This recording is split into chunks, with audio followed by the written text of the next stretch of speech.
lors de l'émission spéciale de RFI, Appel sur l'actualité est dédié au parcours du président Henri Konan Bédié et animé par le journaliste Juan Gomez. Plusieurs personnalités ont pris la parole.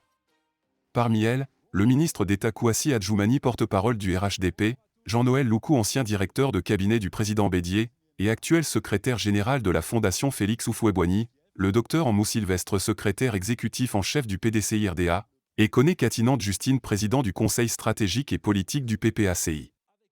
Ces interventions ont très vite viré à une véritable messe de vérité crue, dont nous vous proposons quelques points saillants.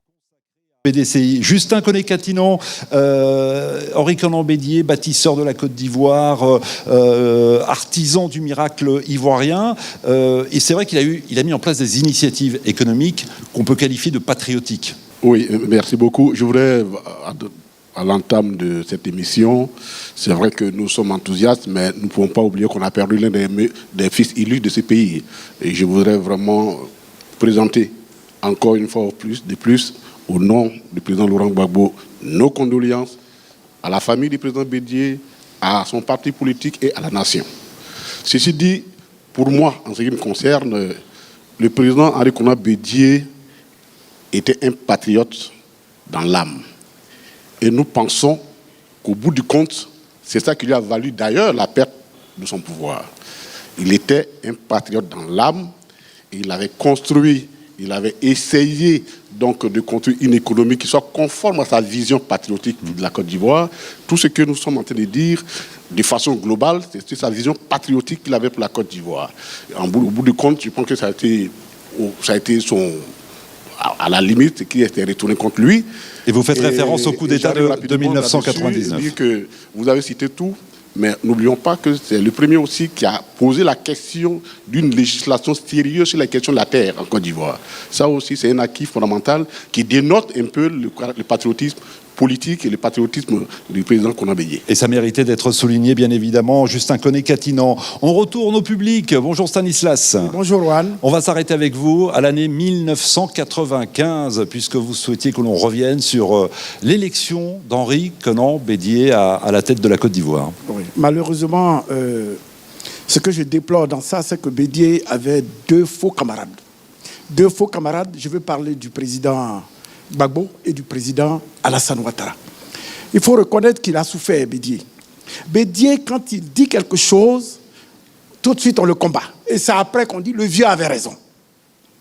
Et depuis 1995, vous vous rappelez très bien, M. Katina, il a eu le Front républicain. Oui.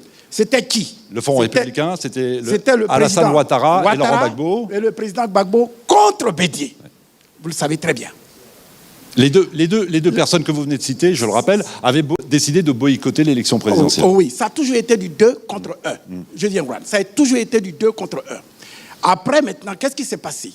Il a eu l'appel de Daoukro. Alors, on y reviendra plus tard sur l'appel de Daoukro. Restons sur l'année 95. Oui. En tout cas, ils étaient 2 contre 1, mais ça n'a pas empêché Henri Konan Bédié de remporter la présidentielle. Oui, d'accord. C'est pour vous dire que le président Bédié, c'est un grand homme. C'est un baoulé. Un baoulé, ça veut dire quoi? C'est un chef.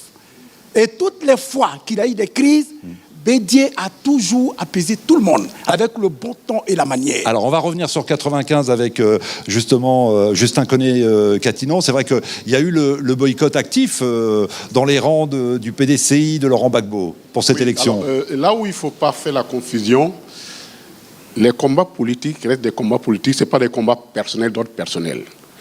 Nous sommes restés constants, le président Laurent Gbagbo est resté constant. Depuis sa lutte politique, sa position était de se battre pour que les conditions des élections en Côte d'Ivoire soient transparentes. C'est une position de principe.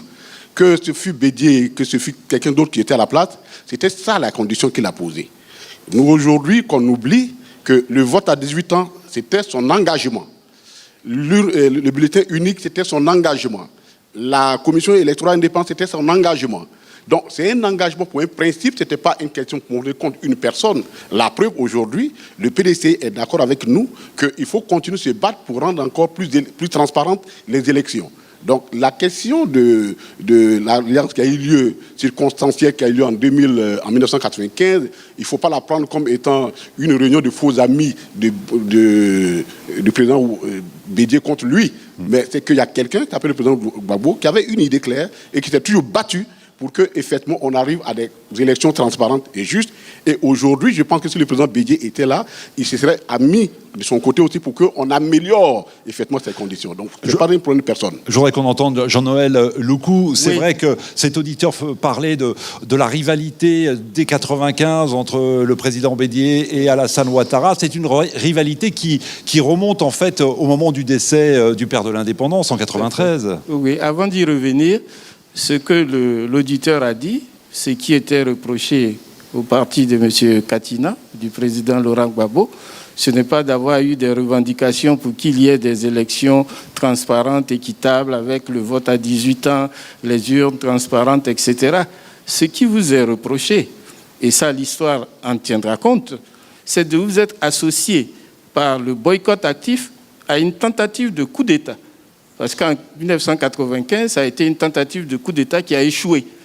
Et le boycott actif était associé à cette tentative-là. Ce n'est pas très républicain et c'est ce qui vous est reproché. Il faut en revenir maintenant à la question que vous m'avez posée. Oui, sur la rivalité entre les deux hommes, en quelques mots. Voilà, ça a commencé dès l'arrivée de M. Ouattara en Côte d'Ivoire. M. Henri Konan Bédié était à cette époque-là président de l'Assemblée nationale. Et donc, ils ont commencé tout de suite cette rivalité-là. Ça a commencé par le problème des privatisations. Oui. Ça a continué à la mort du président Félix Houphouët-Boigny, puisqu'il ne voulait pas reconnaître le passage du témoin tel que le précisait la Constitution. Et puis, ça s'est poursuivi avec le Front républicain jusqu'au coup d'État de 1999. Et on en reparlera dans un instant, effectivement, de ce coup d'État. Monsieur le ministre d'État, Komenan Kwasi Adjoumani, sur cette année 1995, quels souvenirs gardez-vous? Mais bien avant 1995, nous avions parlé du premier miracle ivoirien. Avec l'appui et le soutien aux côtés du président Félix Houphouët-Boigny, du président Henri Konan Bédié. Et dans les années 90, la Côte d'Ivoire également était en train de sombrer sous l'effet de la récession économique. Le président Houphouët-Boigny a fait appel à un autre de ses dignes fils, qui est le président Alassane Ouattara. C'est vrai qu'il y a eu des incompréhensions,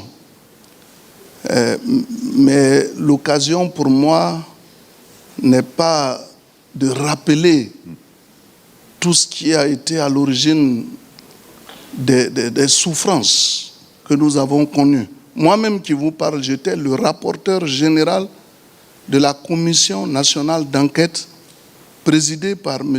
Tiakone. Et en tant que rapporteur général de cette commission, je suis un sachant.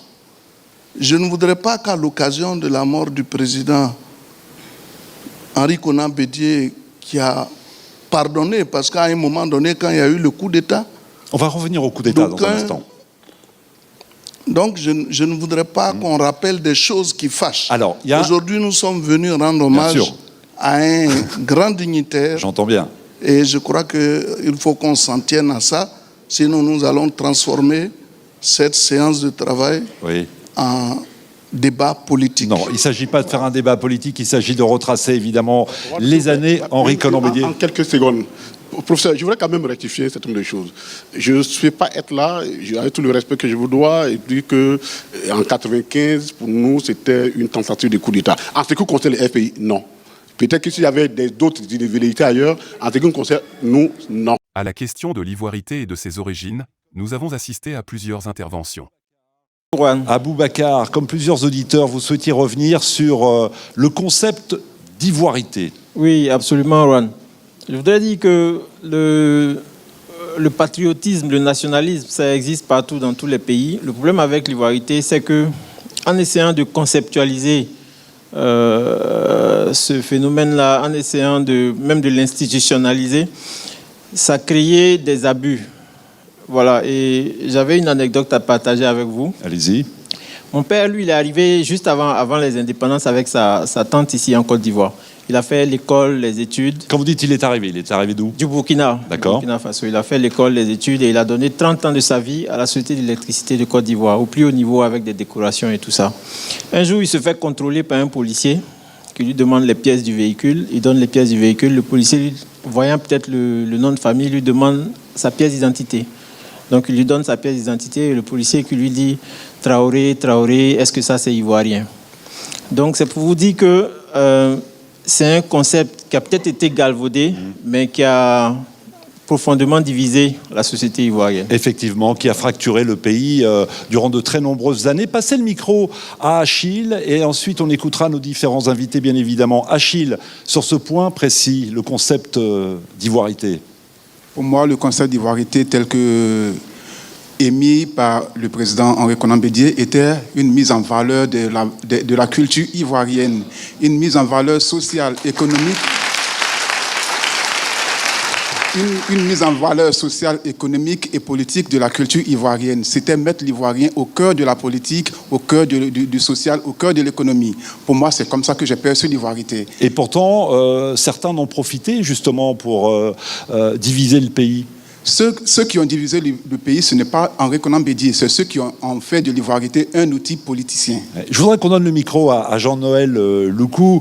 Vous publiez d'ailleurs ces jours-ci aux éditions L'Harmattan une querelle ivoirienne, l'ivoirité. Et quand on lit votre ouvrage, ce qu'il en ressort, c'est que cette querelle, elle a été manipulée. Tout à fait. Je soutiens ce que l'auditeur vient de dire. Le concept d'ivoirité, exclusion, c'est tout à fait inexact. C'est le narratif qu'on a servi urbi et orbi, mais qui ne correspond pas du tout à ce que le président Henri Konan Bédié a conçu comme ivoirité. Et pourtant, excusez-moi, Monsieur Loukou, certains insistent sur le fait que la réforme du code électoral à ce moment-là, pour empêcher certains opposants, et on va le citer notamment Alassane Ouattara, découle justement de ce concept. Mais ce n'est pas exact. Le code électoral a été adopté le 8 décembre 1994. Personne ne parlait d'ivoirité en ce moment-là. Le président Bédié a parlé de l'ivoirité lors de son discours d'investiture le 26 août 1995 à Yamoussoukro. Et donc, si on admet que le bon sens est la chose du monde la mieux partagée, quel intérêt le président Bédié avait-il d'élaborer toute une théorie pour pouvoir exclure des personnes, alors que le code électoral de 1994 avait déjà acté les conditions restrictives à l'éligibilité présidentielle. Monsieur le ministre d'État, vous partagez l'analyse de Jean-Noël Loukou ? Je vous l'ai dit au départ, vous voyez que je suis dans une tenue de deuil.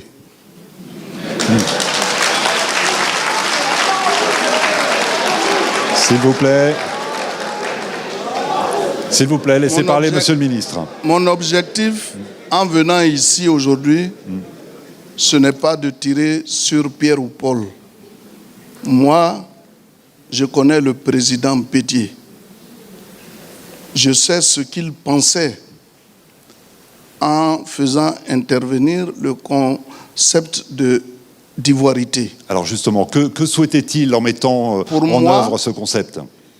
L'ivoirité, c'est ce qu'est, au niveau de la Côte d'Ivoire, l'ivoirité, c'est ce qu'est la sénégalité au Sénégal. On parlait même de francité. Vu sous ces angles, c'est un concept culturel.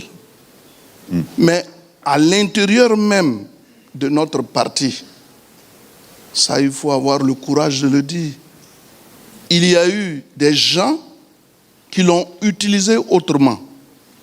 Mais le président Bédié, à un moment donné, lui-même a abandonné le concept. Moi, j'étais porte-parole du PDCI-RDA. Au cours des interventions que j'ai eu à faire, il ne m'a jamais donné d'indication par rapport à l'ivoirité. Donc cela veut dire que même s'il y a eu des effets négatifs, mais lui-même a abandonné le concept. Pourquoi allons-nous réveiller un concept qui a été abandonné? Monsieur le ministre, il ne s'agit pas de le réveiller dans cette émission, il s'agit de retracer le parcours politique, économique et social d'Henri Konan Bédié, et ça fait partie, qu'on le veuille ou non, c'est cela, de son... ce que je puis vous dire, c'est que le président Bédié, tout le monde l'a su, c'est un patriote, c'est un républicain. Et ça a été dit justement... Et il a toujours soutenu la République. Juste un de ce point de vue, je ne peux pas dire qu'il est une personnalité sectaire. C'est vrai, aujourd'hui, je suis au RHDP, mais je reconnais les valeurs intrinsèques du président Henri Konan Bédié. Donc je ne viens pas sous prétexte que je suis aujourd'hui RHDP, je ne viens pas pour vilipender celui qui a été mon père aussi. On va donner le micro RFI à Justin Koné-Catinon. Ok, moi, ma position est claire sur cette affaire. Ce concept a été tout simplement instrumentalisé à des fins politiques pour servir d'échelle, coup d'échelle, à des fins politiques. Il n'y a pas d'autre débat, à mon avis, sur la question. Moi, je suis du Nord. Je m'appelle Koné. Je suis Koné.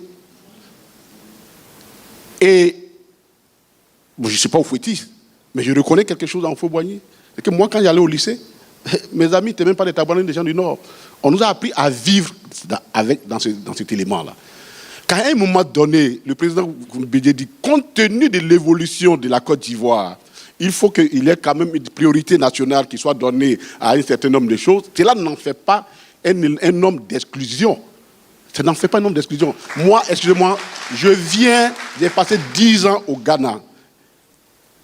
Au Ghana, excusez-moi, la différence est nettement établie que quand tu n'es pas ghanéen, tu ne peux pas faire ça. Quand tu es ghanéen, tu peux faire cela. Mais jamais le Ghana n'a été condamné pour quoi que ce soit. Et donc, je ne peux pas, pour moi, c'est une instrumentalisation. Oui. Et je crois qu'il vaut mieux que, pour la mémoire du président Bédié, au moins qu'on le reconnaisse. Et peut-être il va mieux se reposer pour dire qu'on l'a accusé à tort. Une petite précision, monsieur le ministre. Allez-y. Mais c'est vrai que mon frère parle d'ivoirité comme étant une instrumentalisation. Mais lui-même, il est là. Il ne faut pas qu'il oublie qu'à un moment donné, son chef, je veux parler de Laurent Gbagbo, avait pris la parole dans le cadre de la Constitution pour dire que la Constitution a été taillée sur mesure pour empêcher le président Alassane Ouattara d'être candidat. Il ne faut pas qu'on oublie ça. Je suis témoin de l'histoire. Oui. Nous sommes tous des sachants. Alors, mais non, mais là on déborde, on explose. 5 minutes, en 5 secondes, s'il vous plaît. Excusez-moi, hein. On va être clair. Si on va vous répondre de façon claire. Si vous voulez qu'on aille sur le terrain politique, pas les deux en même temps. Personne n'a jamais exclu le président Ouattara des élections de la Côte d'Ivoire, à part lui-même. C'est lui qui s'est exclu du national ivoirien. Son comportement, ses actes qu'il a posés, c'est ça. C'est pas personne. Ce n'est ni Bédié, ni personne. C'est que lui, il a fait au quotidien. C'est ça qui fait que son problème, qui a créé son problème, ce n'est pas Gbagbo, ce n'est pas Bédié, c'est à lui qu'il faut en prendre. Bon, allez, Bien. Sur la question du coup d'État dont a été victime le président Henri Konan Bédié. Bonjour Juan. Est-ce qu'on peut parler du coup d'État de 99 sans parler de cette fameuse phrase « Je frapperai le régime moribond et il tombera comme un fruit mûr ». Vous voyez, pendant ce coup d'État, nous étions étudiants et nous étions proches, nous étions dans un mouvement estudiantin proche de l'opposition. Et donc, lorsqu'il y a eu le coup d'État, on a entendu les principaux animateurs politiques, les opposants, je vais parler, du président Ouattara qui était en ce moment président du RDR, dire que c'était la révolution des œillettes à l'ivoirienne. On a entendu également le président Laurent Gbagbo, qui était président du FPI, dire que c'est un coup d'État salutaire qui était susceptible de faire avancer la démocratie. Jeune étudiant, proche de Laurent Gbagbo, j'ai reçu un choc de savoir l'intrusion des armes dans la politique. Et je le dis, ce n'est pas à position à géométrie variable. Un coup d'État doit être condamné. Oui. Et véritablement, c'est ce que nous avons vécu. Donc même si vous étiez à l'époque, et vous l'êtes certainement toujours aujourd'hui, dans les rangs de l'opposition, par rapport à Henri Konan Bédié, vous condamniez ce coup d'État du 24 décembre 1999. Je voudrais que nos invités s'expriment une seconde. Je voudrais que nos invités s'expriment. Sylvestre Emou, merci donc de nous rejoindre dans cette deuxième partie. Que faut-il retenir de ce coup d'État de 99 ? Merci, Juan. Je pense que ce coup d'État a apporté du mal à la Côte d'Ivoire. du mal à la Côte d'Ivoire, ce coup d'État a désorganisé la classe politique, la sphère politique. Finalement, les gens, d'une façon générale, les Ivoiriens ne se sont pas retrouvés. Et puis, ce qu'il faut retenir, c'est qu'encore une fois, le président Henri Konan Bédié a montré qu'il était un grand personnage, parce qu'il n'a pas fait appel à une résistance militaire qui aurait évidemment entraîné une effusion de sang de ses compatriotes. Donc, je pense honnêtement que ce coup d'État n'avait pas sa place en Côte d'Ivoire. Et et justement, nombreux sont ceux qui saluent son comportement de l'époque, de le fait de dire il y a un coup d'État, je ne lance pas des actions pour endeuiller davantage le pays. Monsieur le ministre, quel souvenir gardez-vous du 24 décembre 1999 et surtout de l'attitude, de la réaction du président Henri Konan Bédié? Moi-même, j'ai été une des victimes de ce coup d'État. J'étais député à l'Assemblée nationale. J'ai été élu député depuis 1995, sans discontinuité jusqu'à aujourd'hui. Et en tant que député, l'une des institutions qui avait été dissoute, c'était bien l'Assemblée nationale. Donc, je fais partie des victimes. Mais moi, je ne vais pas dans le sens des autres. Il y a eu certes le coup d'État, mais quels sont ceux qui ont été les bénéficiaires de ce coup d'État? D'abord même au sein de notre appareil politique, le PDCI-RDA, on a vu des gens qui aujourd'hui clament partout qu'ils sont PDCistes, mais on les a vus suivre Guy Robert, qui attrapait son sac. Guy Robert, on voulait même nous amener à un congrès où le PDCI allait être inféodé donc à cette rébellion de l'époque. Mais nous avons refusé. Pour qui se souvient, c'est moi qui, la première fois, suis allé à San Pedro, parce que personne ne pouvait parler de Bédié. Je suis allé, j'ai demandé aux populations que j'allais appeler le président Bédié et il a communiqué directement avec les populations. Et aujourd'hui, quels sont ceux qui ont été les véritables bénéficiaires du coup d'État? On les connaît. D'accord, on les connaît, mais on parle d'Henri Konan Bédié ce matin. Après même, quand il y a eu les élections, on est à la moitié de on s'est taillé des candidats à juste mesure. Le président Alassane a été écarté, Bédié a été écarté, et vous connaissez la suite. Bon. Donc, alors, s'il vous plaît, on est déjà, excusez-moi, on est déjà à la moitié de la deuxième partie, donc il faut vraiment faire des réponses plus courtes, parce qu'il y a encore plein de sujets qu'on souhaite évoquer. Monsieur Justin Catinan, vous souhaitez dire un mot sur le coup d'État? Que nous commettons, on aime beaucoup falsifier l'histoire de ce pays. Et on se donne parfois de la bonne conscience pour rien. Écoutez-nous bien. Le coup d'État de 1999, il faut aller chercher ses racines le 7 décembre 1993. Le jour où des gens politiques ont refusé d'appliquer la constitution de la Côte d'Ivoire, c'est là qu'a germé le coup d'État de 1999. Donc ne cherchez pas les bénéficiaires ailleurs.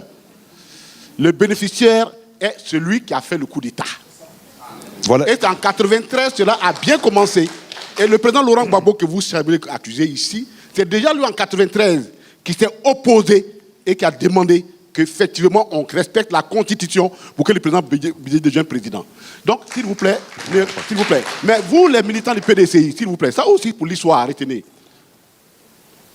Le président Bédié, quand même, avait demandé à ses militants, cet appel a été lancé, nous tous on l'a entendu.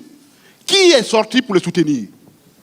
Alors, ne venez pas accuser les gens d'ici. Chacun est responsable de ce qui s'est passé ici. On va donner le micro. Si vous avez aimé le contenu, n'oubliez pas de vous abonner, de commenter, de partager et d'activer la cloche de notification pour ne rien rater de nos prochaines publications.